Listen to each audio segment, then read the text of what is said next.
Let's start things with a bang, shall we?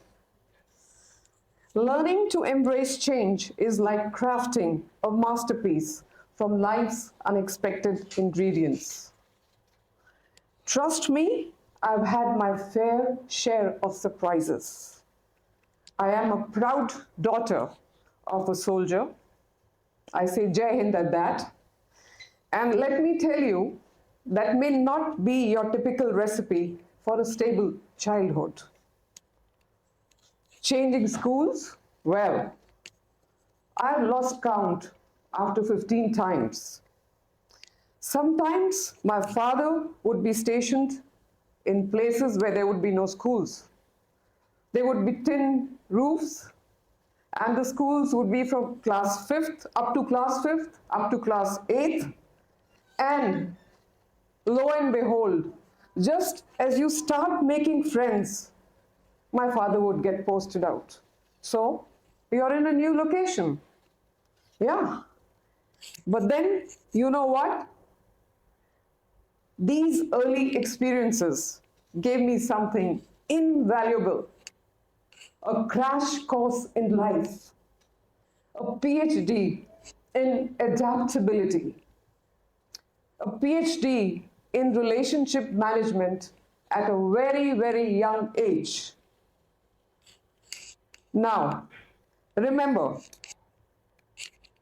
at that time, there was different syllabi, subjects, people, languages, and traditions. You name it, I adapted to it. And not just adapted, I marched forward. And how?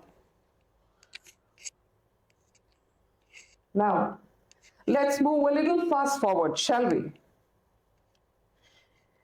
At that time, a girl, forget being a fighter pilot, forget being taken in the armed forces, had only two choices. The choices were either you join a medical college or you do engineering. And well, I secured good grades, and what did I do? I went to the medical college. But wait, life had other plans. At that time, in the late 80s, came the Assam riots, and these forced me to leave college, leaving me absolutely bewildered. So what did I do next? I moved back to Delhi. I had no choice. I had to join a college after all, and an unexpected turn of events led me to secure a spot for a simple graduation at Lady Irwin College, a college which is well known, which has turned out a lot of good people, some even being ministers, but this is where I was. However, there was a catch. The catch was that the curriculum was totally different from becoming a fighter pilot, pursuing a medical career. It involved child psychology. Well, I loved that one. It involved foods and nutrition. So I thought, well, maybe I could do dietetics at some point of time in life. I started thinking how more to adapt. And then, of course, there were furnishing subjects, and there was cooking and baking. Yes, guys, you heard it right, cooking and baking. So just imagine, here's me wanting to be a fighter pilot, joining the Indian Armed Forces, not having the choice, going to a medical school, not getting that, coming out, moving into a college with cooking and baking. And I said, okay, let's try this. Maybe something good comes from this too.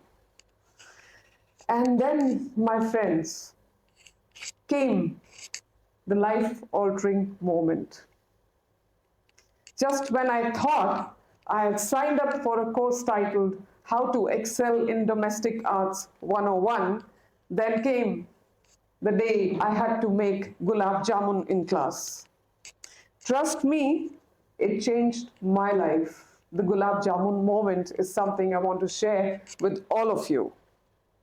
Yes, we had our class, we had this British teacher over there, and I was diligently following the recipe. making the Gulab Jamun, somewhere copying my friends. Yes, I think I made a very nice 2 Gulab Jamuns out there. And what did I do? I presented it beautifully. Fancy silver lining, coating the dessert, something like James Bond, sophisticated and classy. Well, everybody in the class, there were 15 of us in that lab, were very, very impressed with my Gulab Jamun. So then my British teacher, what did she do? She sat down and very properly, she tried to cut it with a spoon. But guess what? It was like slicing through a brick wall.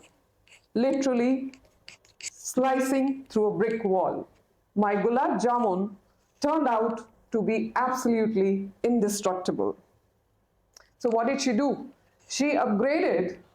She picked up a fork and knife and she tried to cut it. No, it stood strong, it stood resilient, and it stood like that, as if it's not gonna budge from that place. She looked at me and she said, Vandana, I think it's time you leave the class and let anybody else have a try at this Gulab Jamun. So well, everybody tried, they didn't succeed. But some of my friends knew my little secret. After my child psychology classes, I would sneak back to the cricket ground and I would play cricket. I played cricket for my college and I played cricket for the Delhi University. I represented them. And I used to go at number 3. I remember very clearly. So yes, my friends took my Gulab Jamun there, and my Gulab Jamun then became the cricket ball.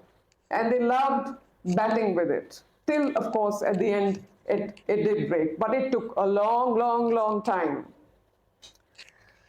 Now, I don't know about others, but when your dessert is used as a cricket ball, it's time for some serious soul searching. That day, my Gulab Jamun became a symbol of defiance, just like me. So, what did I do? I realized I had to change my destiny. I had to spread my wings. And if not as a fighter pilot, then very much in the airline industry, I would find some way to do that. And that's exactly what I did. From simple graduation to managing cargo logistics, my life took this turn. I joined the assistance department, where your smile radiates like the sun, and yet taking that flight felt as distant as that sun. Cargo industry, air cargo industry, have you ever heard of women at that time over there? No. No, that was not a place for women. I said, well, let me make this more colorful. And here I went and joined, added color to it. And where did I go? I joined Lufthansa, the heavyweight German airline operating in India. And then, no, Vandana was not given the ordinary job of sales. The cargo going out of India, the exports were very high, the flights were going all full, but the incoming flights to Delhi were coming half empty. So the line optimization was not happening. The revenue, the profitability that the airline expected was not happening. And on the other side, we wanted to get more flights. We wanted to have more freighters coming into India. So who else but this reluctant, or shall I say unreluctant hero, was given this job? What job was I told? Vandana, you do reverse sales. Okay, reverse sales, now what on earth is that? Your mission is to influence the German customers while sitting in India and make sure you fill up that empty space. So that's consignee sales or import sales or really influencing the decision maker, the end user, this is what I had to do. Well, challenge accepted. And then what happens? I would go to dusty warehouses. I became the Sherlock Holmes of cargo logistics, searching for the potential buyers in dusty warehouses. I had no choice. There was no internet. It was just dial-up internet. There was no market intelligence. There was nothing really out there that could tell me who are those customers who I have to go literally hunting for them, literally.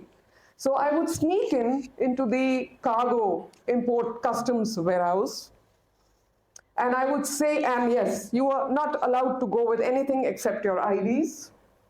Yeah? And what I would do, I would take my pen with me and I would sneak in, and on my wrist I would write the available numbers. I would write from where this cargo is coming. Okay, this is coming from Germany. Who is this customer? Etc., etc., etc. So my market intelligence was all over my wrist, my hands. And when I used to come out, I would be that dirty. And those men would look at me and think, oh, she's been rubbing some boxes, or I don't know what she's checking. But they didn't know what secret I was hiding out there. Okay? Life threw a curveball in the name of Mosebert. And Mosebert that I stumbled upon in the warehouse, that was a company at that time, big company that made optical discs and storage devices. They were very nice to me. I would go to them and they would give me coffee and they would say, well, you represent the heavyweight German carrier. Sit down, have coffee with us. Yes, we have big business from Germany. But you know what? Your prices are too high. Your rates are too high. And I, in my mission, was told that no, you will not compromise on quality. Quality comes at a price. You cannot reduce the price. So I had to compete with all the other carriers, including a lot of Chinese carriers that were bringing in cargo at nearly half the prices, but I could not reduce the rates. So Mosebert kept shunting me out again and again and again, but I knew that if I get this customer, it's going to be one big fish and my problem will get solved. Well, calls continued. And I remember one day while I was training at Zeeheim, 80 kilometers away from Frankfurt, and it was a training of 7 days as I recollect, I get a call from this customer in India, Mosebert. And he says, I've got this cargo puzzle in the labyrinth of Frankfurt, and it's more complicated than a Rubik's Cube on steroids. Oh, and did I mention it involved a Chinese carrier? It was not on Lufthansa. Now, what did I do? I went thinking, shall I not? Many people out there would have just turned away and said, enough is enough, and walked away from it. But here I was, as a lady, saying, why me? Try me, just go ahead, challenge accepted. And then I remember going with my handling colleagues to Fraport, and not only did I crack the code, when I say crack the code, I liberated the cargo from the customs, which was meant for a Chinese carrier, not for us, and knew that there is a customer at the end of it, and this is the customer I'm after, Mosebert. And I made it dance its way to Delhi, all the way to Delhi, on the Chinese carrier, okay? Company was not very happy with me, for the way I had neglected my training for that day. I had to sit all night, I had to study, I had to make up, and I had to give exam at the end of those 7 days, and I did pass beautifully, I have to tell you that. But the best that happened after that was this lottery that I won.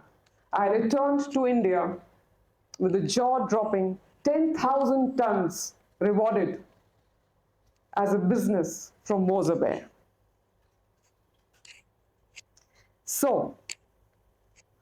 You know how the logistics scene, I'm not talking of the 70s and 80s, I'm talking about the 90s and the late 90s. It was like pretty much the dark ages. And as I said, there was no market intelligence, no electronic booking, no Google, no chat GPT, no artificial intelligence, no nothing. But you, ladies and gentlemen, you young guns out there, I have this advice for you. Grab this opportunity and shine. Logistics industry is savvy.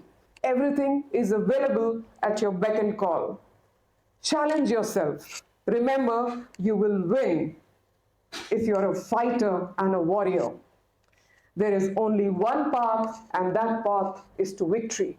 And may you be victorious. And now, as the adventure continues, I'm soaring through the skies with Saudi Arabian Airlines, Saudia Cargo, as the Global Director for Global Key Account Management, managing customers of top creme de la creme globally. Challenges in this business are as common as sand in the desert. And what do they say? They say, when life gives you sandstorms, make sand castles. That's exactly what I'm doing. The rewards are sweeter than a desert in the desert. You need Josh, you need boost and resilience to bounce back like a beach ball at a summer party. I'm enjoying this phase. Who knows what lies ahead? One thing is sure, ladies and gentlemen, I have my seat belts securely fastened, my tray table stored, and I'm ready for whatever this wild ride has to offer to me. And if I may say so, let's go out there and make our own Gulab Jamuns, something sweet and extraordinary out of life's unexpected ingredients. And today, on the eve of Mahatma Gandhi's Jayanti, I would like to quote Mahatma Gandhi himself before I say thank you. I would like to say something about change and what he said, be the change that you want the world to see. Thank you very much.